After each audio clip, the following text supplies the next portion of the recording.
A very warm welcome back to your latest industry developments. An airline is plotting a new aircraft order, Lufthansa is expanding its route network, and the same can be said for Icelandair, who are also expanding a partnership with a major international airline. Why not begin with that new aircraft order, and it sits with Vietnam Airlines, who are currently poised to purchase a new plane, according to comments from its CEO, with specifically narrow-body jets in the airline's sights.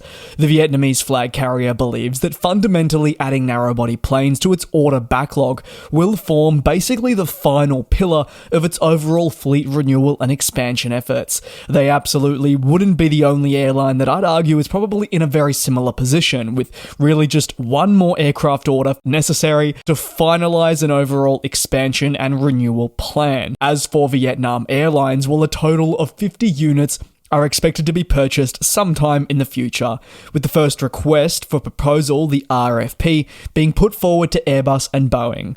RFPs are very common across our industry and are seen as a crucial first step in placing a new aircraft order. They allow the respective plane maker to present a deal that may entice the customer to commit to their product, and we've seen it happen many times before.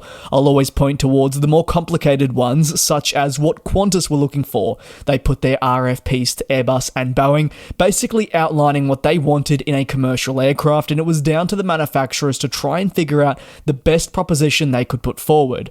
Obviously, in that case, it was the Airbus A350-1000 ULR, but it gave Qantas food for thought, and that is the premise of this. Boeing has a reportedly good offer available to the airline, as revealed by the CEO in comments to Reuters. As for their single-aisle planes, this is something that Vietnam Airlines is actually more familiar with than anything else. Their entire narrow-body fleet, based on data, is occupied by Airbus jets. So therefore, if they did actually commit to moving ahead with the MAX, it would represent a fundamental switch in their strategies, and some may argue add complexities. Others would be on the side that it would add greater opportunity.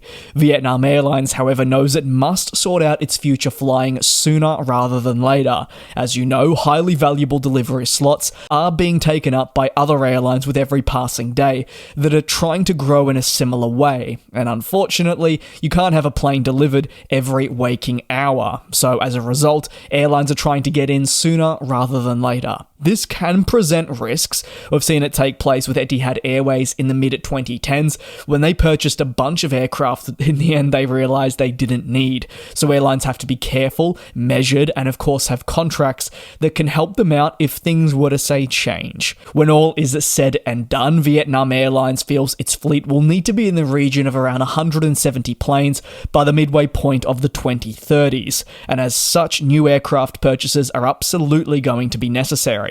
However, in the midst of challenges with the operating environment, manufacturers' battles among more, actually securing aircraft has seemed never more difficult.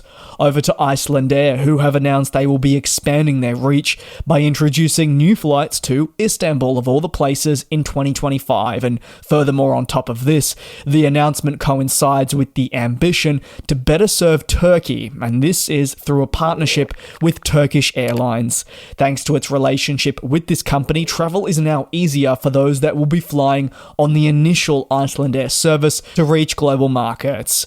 Turkish Airlines is one of the largest ones in the world, and we know they have only more ambition to keep growing. This will see them elevate their already massive global network to include more destinations, and this is, as you would expect, something Icelandair wants to absolutely take advantage of.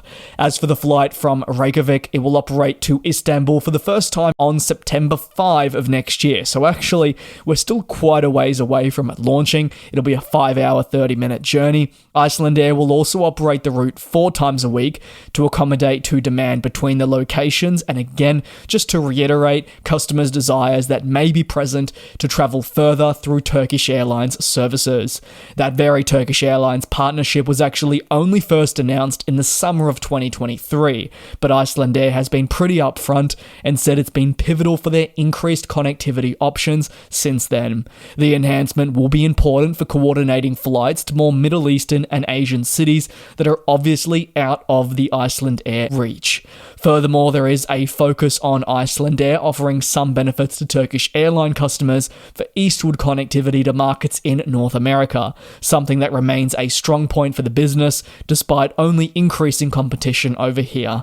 Commencing service towards Istanbul is, I'd also argue, part of a new era for the company, which is evident most notably through its current fleet transformation. The fleet transformation will eventually see the Boeing 757 all but be retired, and the transition towards its replacement, the A321neo program through the LR and later down the XLR, take shape. What are your thoughts on this route announcement? Let me know down below in the comments. As for Lufthansa, well, they're saying goodbye for now to the gloomy season and turning their attention to the upcoming 2025 summer schedule. The group has announced a major expansion of its service for the busy season, as well as some exciting Airbus A380 plans. While Lufthansa will be the feature, other group members are also going to be seeing increasing. For example, Discover Airlines will focus on flying from Frankfurt through to Norway, with new cities to be added. Meanwhile, Austrian Airlines will look to enhance flying from Vienna, with Edinburgh in Scotland to be added as part of a broader increase in flying, but it won't stop there.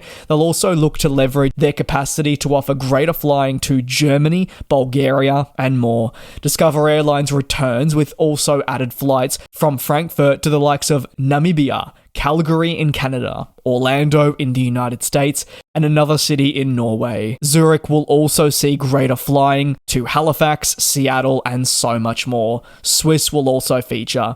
The comprehensive expansion is one of the largest in recent times, and will see the group offer a staggering 12,000 weekly connections to 300 destinations in more than 100 countries. All these connections will be possible thanks to the airline group's use of several hubs across Europe to foster better air services for its customers, and one day, no doubt, they'll hope to add ITA Airways to that list.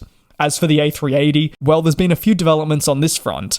The A380 is expected to take off from Munich again next summer and travel to Boston, New York JFK, Washington DC, Los Angeles, and Delhi.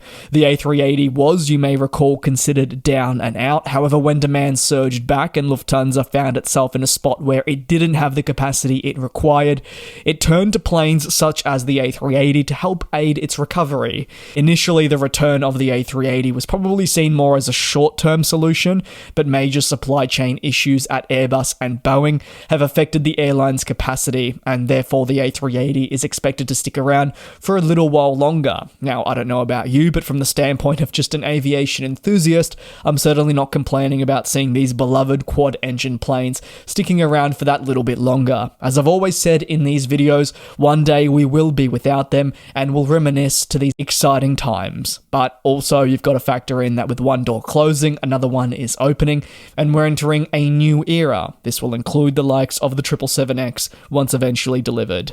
Thanks a lot for tuning in to today's recap. Any thoughts? You can leave them down below in the comments. Please take care, be safe, and I'll see you tomorrow for your latest industry recap.